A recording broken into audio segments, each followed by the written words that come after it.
Por favor. Yo vengo del INIFAP. ¿Quién conoce Texcoco? Por lo menos ¿dónde estás? Está re lejos. Bueno, qué bueno que lo conocen. Pero ahí está el campo experimental. Bueno, y bueno, pues una gran tradición Texcoco, ¿no? Que tenía con la producción de alimentos también. Pues, como el tema es agricultura familiar, yo les quiero hacer el recordatorio porque seguramente que muchos de ustedes tienen bien claro cuál es el inicio en nuestras comunidades mesoamericanas. Y bueno, la agricultura familiar en México justamente se basaba en la agrobiodiversidad. O sea, no teníamos un solo cultivo, sino una gran diversidad de ellos. El aporte de nuestros pueblos originarios es, o sea, vasto, pero un dato que les puedo dar es que se domesticaron 200 plantas. Y eso solamente en un momento del tiempo, porque obviamente ha habido todo un proceso, un desarrollo que actualmente hacen nuestros campesinos. Entonces esta parte pues nunca se acaba, ¿no? Los sistemas tradicionales, por ejemplo, ¿quién de ustedes tiene perfectamente claro qué es el sistema de milpa? ¿No? Apúrame. A ver, ¿qué es la milpa? Hola. Es un policultivo donde conviven más de 50 especies, puede haber más de 50 especies, y ahí es de manera continua, una producción continua a lo largo del año. ¿Más o menos? Gracias a la doctora. Sí, y bueno, pues además son sistemas tradicionales. La milpa es como la base, digamos, ¿no?, que tuvieron nuestras culturas aquí en México. En eso se basaba la alimentación de toda la familia, de toda la comunidad.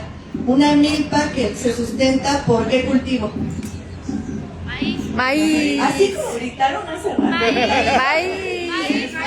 Y chile. Muy bien. Muy bien. Entonces, yo tal vez puedo dar un USB de mi presentación. Y bueno, la diversidad de cultivos que implica saberes tradicionales, porque cada persona, cada comunidad tiene una lógica productiva, es decir, no ponen cualquier cosa porque sí. Ellos con la gran sabiduría, el gran conocimiento que tenían, elegían las especies que se iban a colocar. La que sigue, un ejemplo acá, pues son las chinampas, obviamente que son milenarias, y aquí pues todavía se conserva en la Ciudad de México. Y obviamente hay una serie de problemáticas, ¿no?, que están ahí haciendo que cada vez decrezca más. Un problema muy serio. Entonces los prehispánicos pues tenían esta cosmovisión donde se desarrolla la diversidad. Les digo, cada región además tiene específicamente un sistema de milpa. No es lo mismo la milpa del centro que la milpa maya, que la milpa de Chiapas, por ejemplo, porque tiene sus propios elementos locales. La que sigue, por favor. Bueno, pero la agricultura familiar, ¿qué es? A veces, y más los que estamos en la ciudad, pensamos que la agricultura familiar se puede reducir a un huerto urbano, a un huerto escolar, no, pero la agricultura familiar, como ya lo vimos, tiene una base campesina, y de ahí se empiezan a desarrollar una serie de sistemas. Entonces la agricultura familiar en realidad pues es una forma de producir alimentos, sí en pequeña escala, pero no por ello es una pequeña agricultura en el sentido de que no aporte, ¿no?, sino que hay una diversidad de cultivos y hay un aprovechamiento de los recursos locales, no solamente agrícolas, sino también animales. Pero casi no sabemos o no nos enteramos porque la industria de los alimentos es pesada, es aplastante, es mezquina y demás, y entonces opacan ciertas cifras, pero la realidad es que tenemos más del 80% de las explotaciones o de unidades productivas pertenecen a la agricultura familiar. No es la agricultura industrial, sino la familiar, y no solamente estoy hablando de México, sino de todo el mundo, especialmente en Latinoamérica.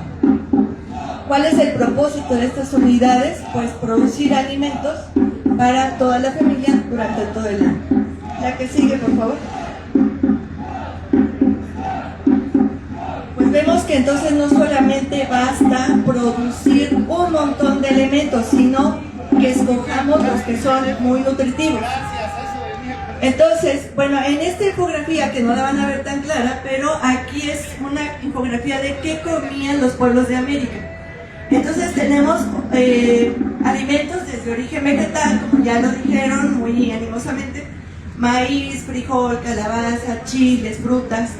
También tenían proteína animal, que los peces, insectos. Antes en la Ciudad de México se consumían muchos insectos, ya casi no, pero para que lo sepan, los insectos es la proteína más sostenible que puede haber, más que la res, más que el pollo, más que el cerdo, los insectos. Aquí es como, pero la verdad es que es una proteína de alta calidad.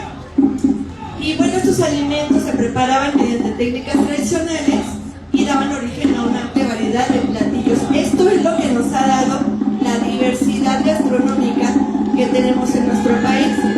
Estoy casi segura que todos hemos escuchado que México tiene una denominación de patrimonio de la humanidad, no por la alimentación, por la gastronomía, pero no tendríamos toda esa variedad si no tuviéramos tanta variedad y diversidad de alimentos que tenemos en las unidades productivas. La que sigue. Desafortunadamente, al paso del tiempo, con la influencia norteamericana principalmente, hemos perdido el modelo neoliberal, pues hemos perdido mucha de esta tradición, de este entendimiento, de esta lógica en la producción de alimentos, y nos hemos dejado guiar por seguir pues con la alimentación industrializada, con la alimentación de negocio. Bueno, eso ni es alimentación, eso es producir productos, ¿no? Y entonces, ¿a dónde nos orillan? Pues a tener una dependencia, o sea, la dependencia alimentaria va a depender del ingreso que cada uno de nosotros tengamos.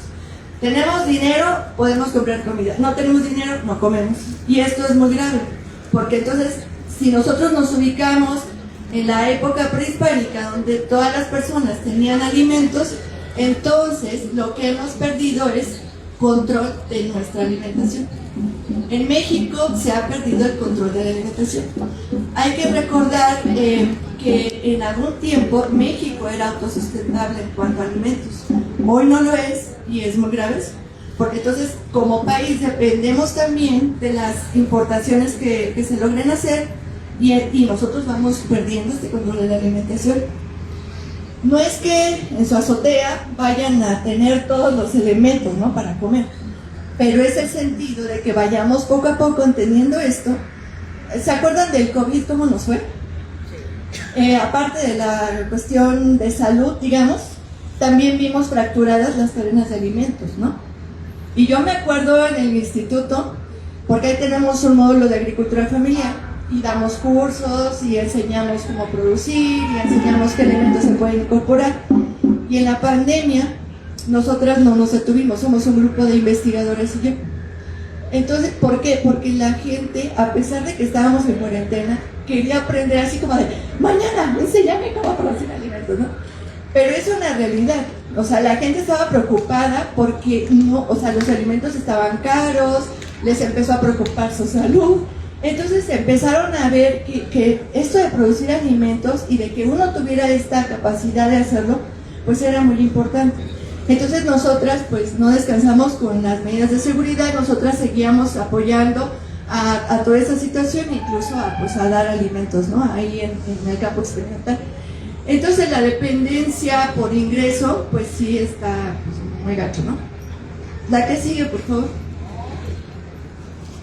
¿Y qué nos aporta esta diversidad? Pues nos aporta, pues obviamente alimentos, ¿no? No productos, alimentos. La nutrición pues es más variada y por lo tanto nuestra salud está en mejor condición. Además nosotros sabemos que producimos. Lo que aporta también la agricultura familiar, por ejemplo, pues eso es aplicar los principios agroecológicos. No son sistemas que la verdad muy difícilmente vamos a ver que estén aplicando insecticidas o pesticidas químicos. Normalmente no es así. La agricultura familiar entonces abona a la producción agroecológica. ¿Qué más nos da la agrobiodiversidad? Pues también, si nosotros ponemos esta observación, también nos aporta refugio alimentos para polinizadores, porque solemos poner plantitas, florecitas, que en lo posible tengan que ser silvestres o locales para que podamos dar estos servicios ecosistémicos. La biodiversidad también nos ayuda a hacer frente a eventos del clima. Por ejemplo, yo en el instituto tenía un experimento con chía y en el módulo de agricultura familiar también tenía chía. Nos cayó una helada atípica, toda la que estaba como, digamos, como monocultivo, toda se quemó, toda, perdimos la chía por completo. La que estaba en el módulo de agricultura familiar estaba preciosa, las abejas seguían llegando. ¿Por qué? Porque ahí teníamos otra disposición de cultivos, teníamos de barrera guamzontle que cubrió a la chía y no le pegó tanto la helada. Entonces, todas estas cosas que vamos observando, que vamos incorporando en la agrobiodiversidad, pues como ven, nos dan más de un beneficio para nosotros y para el ambiente y para todo. Y también tenemos una menor dependencia del mercado, porque si solo ustedes, ¿quién tiene un espacio para producir? A ver, ¿quién de todos ustedes es de fuera de la Ciudad de México? 1, 2, 3. Son la minoría. Y los que vienen de fuera de la Ciudad de México, ¿tienen un cachito ahí para producir alimentos? No que lo hagan, pero ¿tienen espacio? Pues pónganse a producir. Y los que son de la Ciudad de México, ¿quién tiene un espacio, aunque sea chiquitito, para poner algo? ¿Qué tiene? A ver, grítenlo como gritaron. Tomate. ¿Qué más? Chile. Ah, olivo. Ah, pero es que ustedes son de los poderosos de allá, ¿no? ¿Qué más? Jitomate. ¿Qué más? Granada. Oh, qué rico. Para los chiles en nogada. Limón y aguacate. Orégano, eucalipto, plantas medicinales. Fíjense que también esto, la parte de plantas medicinales, el conocimiento que teníamos, pues se ha perdido también. Teníamos en México un altísimo conocimiento sobre las plantas medicinales y estaban incorporados a los sistemas de agricultura familiar. Entonces, como ven, es muy importante, no solo por la alimentación, sino por otros servicios que nos da la agricultura familiar. La que sigue, por favor. Y bueno, mucha gente, sobre todo vuelvo a las grandes empresas, que dicen que el sistema de agricultura familiar es obsoleto, es como regresar a la época de las quién sabe qué, y obviamente pues es un discurso. La FAO misma, todos los organismos internacionales han dicho muy claramente que todos los países tienen que afianzar sus políticas públicas nacionales para promover este tipo de sistemas. ¿Por qué? Porque evidentemente hay una crisis en todos los sentidos. Entonces, lejos de ser un sistema obsoleto, es uno de los pilares para resolver este tipo de problemas. La seguridad, la soberanía alimentaria, conservar los recursos naturales y por supuesto la biodiversidad, y fortalecer los medios de vida de millones de familias rurales, pero también en las ciudades. Entonces, lejos de ser un sistema obsoleto, ahorita se está retomando como uno de los sistemas más importantes y que Latinoamérica perdió mucho y es hora de retomarlo. La que sigue, por favor. No solo produce alimentos, conserva conocimientos tradicionales, conserva semillas, porque esto es una parte fundamental en la agrobiodiversidad y en los sistemas agroalimentarios en México. Nosotros solemos, a ver, ¿quién le pasó las semillas a usted de jitomate? Nació solito. Bueno, llegó de algún lado, sí. A ver, ¿quién recibió semillas de otra persona? De la vecina, de la abuelita, de la mamá. Yo, ¿no? Yo. Pero sí o no eso pasa. O sea, ¿usted? A ver, me voy a venir rapidito por acá. Que situarnos en la realidad. Yo llego al tianguis y me dice 2 kilos de jitomate por 30 pesos. Si quieres 1 kilo, te la de 20. Pero yo digo, ¿yo qué voy a hacer con 2 kilos? Yo necesito nada más para mi semana 4 o 5 jitomates. ¿Qué hago con los demás?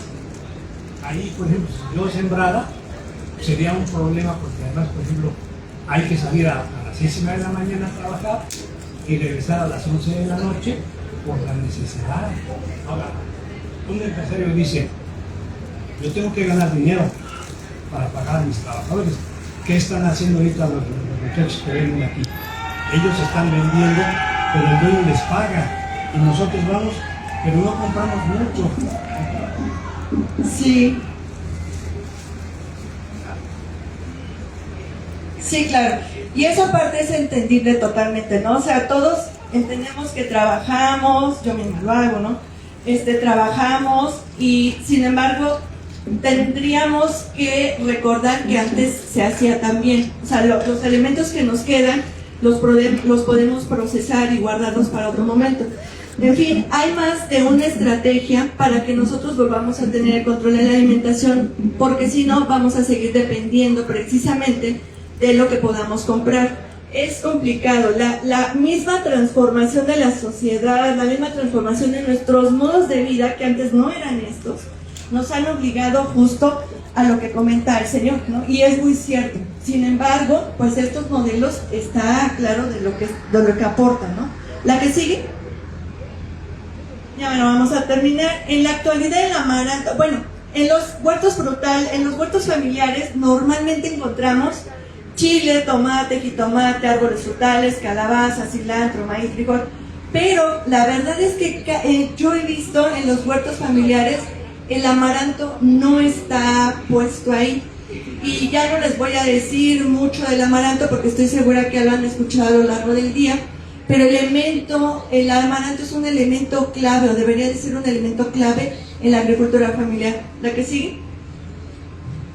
¿Por qué? Porque es importante incluir al amaranto en nuestros huertos familiares. Y les estoy hablando como amaranto verdura o como amaranto de grano. Obviamente depende del espacio que ustedes tengan. Pero en todas sus formas el amaranto, o comprarlo, ¿no? O sea, en el último de los casos, pero produce mucho alimento en poco espacio. Es una sola planta, nos provee follaje, ¿o qué?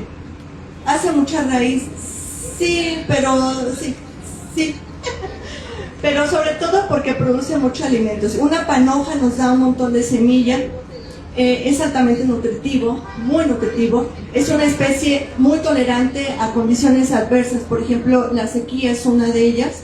Nosotros teníamos maíz y teníamos amaranto. La sequía ya casi mató al maíz, y el amaranto, aunque ya se estaba afectando, el amaranto dio. El maíz no, el maíz sufrió mucho la sequía. Y diversificar la alimentación. La que sigue, por favor. Pero el amaranto ahorita lo podemos visualizar en nuestros huertos, pero antes también estaba. ¿Qué hacían con el amaranto? Pues hacían tortillas, atoles, tamales, o también lo hacían para ceremonias religiosas, para ofrendar, como seguramente ya se los platicaron. Pero el amaranto ha estado desde siempre. Quizá ya se lo mencionaron, pero si no lo vuelvo a repetir. La razón de por qué no tenemos una identidad con el amaranto como lo tenemos con el maíz, y miren que está desde la época prehispánica, ¿por qué no es una identidad para nosotros? Pues porque los españoles lo prohibieron, ¿no? O sea, todavía no se ponen de acuerdo si sí lo prohibieron o no, pero ahí está la discusión de los antropólogos y arqueólogos, ¿no? Porque lo consideraban parte de las paganos, ¿no? Porque como se hacía para ofrendas sagradas, o sea, el amaranto era considerado un elemento sagrado, entonces los españoles dijeron esto no, y fue reduciéndose esta cantidad, no solo que había como cultivo, sino obviamente se va perdiendo un conocimiento pues a lo largo de muchas generaciones, y de no ser por las personas, los campesinos que lo resguardaron en las faldas de la zona del Iztapopo, nadie sabría del amaranto porque ya hubiera desaparecido. Entonces, la importancia de saber que el amaranto sí nos estuvo acompañando desde el principio de nuestros tiempos, ¿no? La que sigue. Es muy curioso porque hay plantas que son de la misma familia. Y como en todas nuestras familias, luego hay alguien que dice, ay, este fue regalado porque no se parece. Bueno, también en las plantas del amaranto, fíjese que son de la misma familia. Bueno, el gonzotle sí se parece más, ¿no? El gonzotle, pero es de la misma familia. Pero la espinaca también es de la misma familia, y esa es la razón de por qué es tan nutritiva la espinaca, porque es amarantácea. Otra que no sé si conozcan, la que está del lado derecho superior, ¿la conocen? Ahora ya la andan ocupando mucho para las ofrendas del Día de Muertos, es amarantácea también. Bueno, esa no sé cómo, pero sí es amarantácea. El betabel es amarantácea, la quinoa es amarantácea.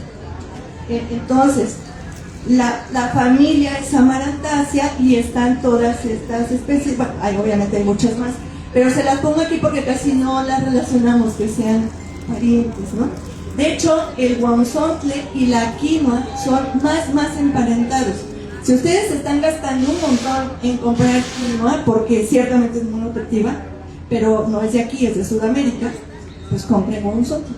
O sea, el aporte nutrimental es muy parecido porque es de la misma familia. Casi no hay, pues hay que sembrar también el guauzontle. La que sigue, por favor. Bueno, aquí son unas plántulas emergiendo del suelo. El acceso a la alimentación de alto valor nutrimental. El amaranto es uno de ellos. La que sigue. ¿Por qué? Pues porque lo podemos usar, fíjense, como brotes, como germinados, también, o sea, el alimento es de hoja y grano. Tenemos el uso medicinal preventivo, porque ya seguramente ya les explicaron que tiene muchos aportes nutrimentales y eso previene muchas enfermedades. Uso cultural, por supuesto que también lo tenemos, sobre todo en la antigüedad. Como forraje, ya hay estudios, creo que alguien va a hablar o alguien ya habló con este tema de forrajes para los animales, en alto contenido para las especies, ¿no? De uso ganadero. Y también de uso ornamental, como la flor que ya les enseñé, la que sigue. Y porque las panojas son muy bonitas. El amaranto como verdura. ¿Quién ha escuchado o quién ha comido quintoniles? Ah, pues qué bueno. En realidad los quintoniles o quelites, que es lo mismo, son una variedad de especies. No es solo el amaranto, es el amaranto, el guauzontle, incluso la chía. Cuando son plantas chiquititas, la gente todavía lo recolecta y bueno, los prepara. Bueno, el amaranto en versión, digamos, quintonil o quintonil, ¿lo que les dije? Bledos, también les decían antes, ¿no?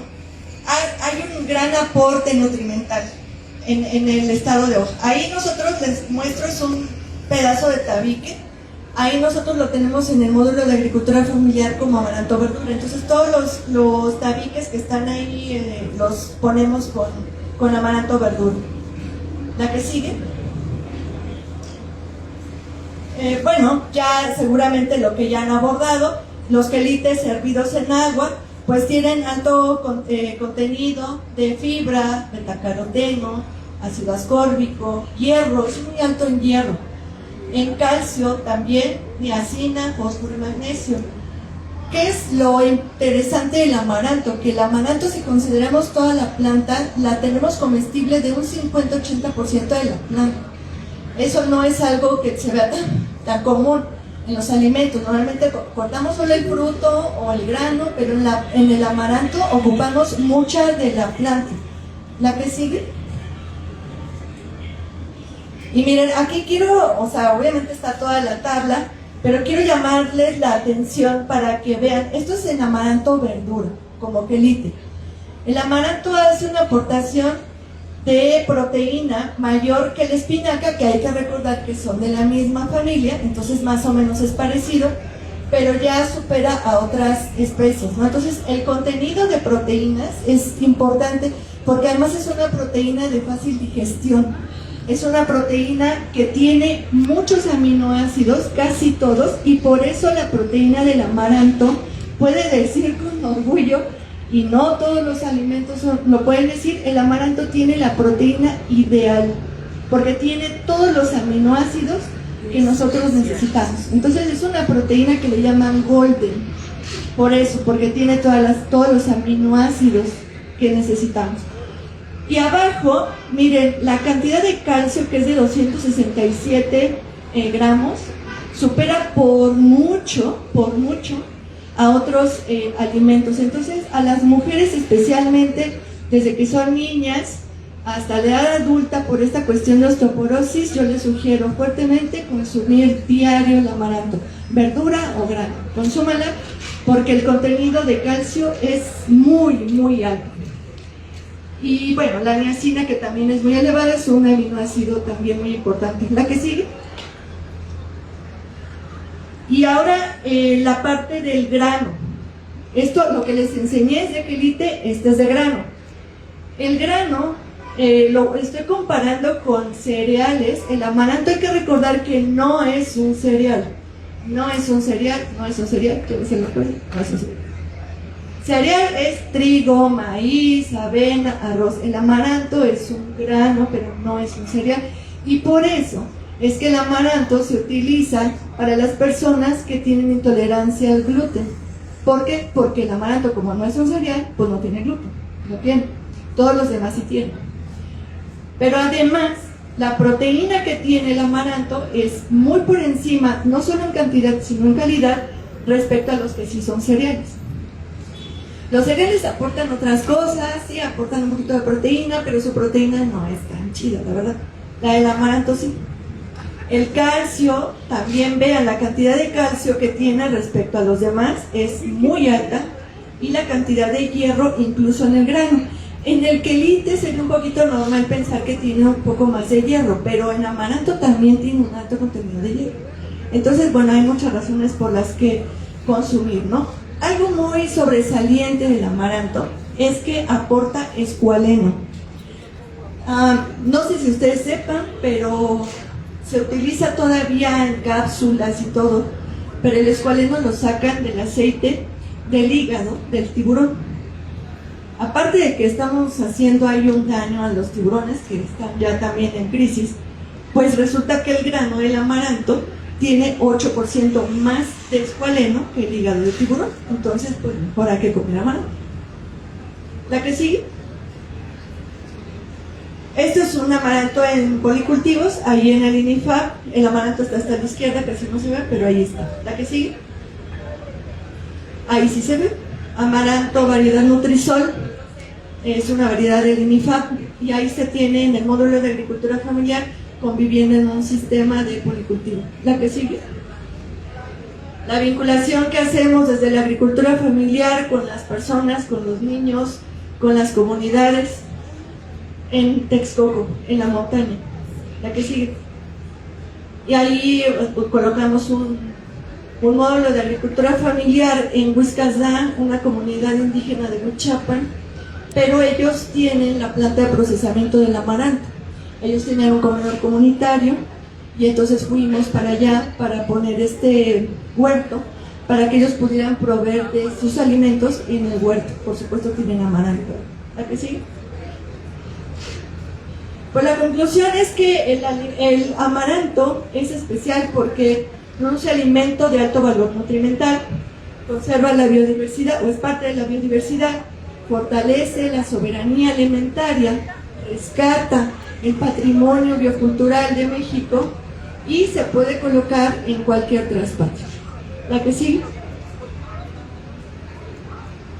Cuando una familia incorpora el amaranto en su huerto, no solamente está sembrando una planta, está recuperando una parte de la historia agrícola de México y fortaleciendo su capacidad de alimentarse de manera más diversa, saludable y resiliente. ¿La que sigue? Muchas gracias.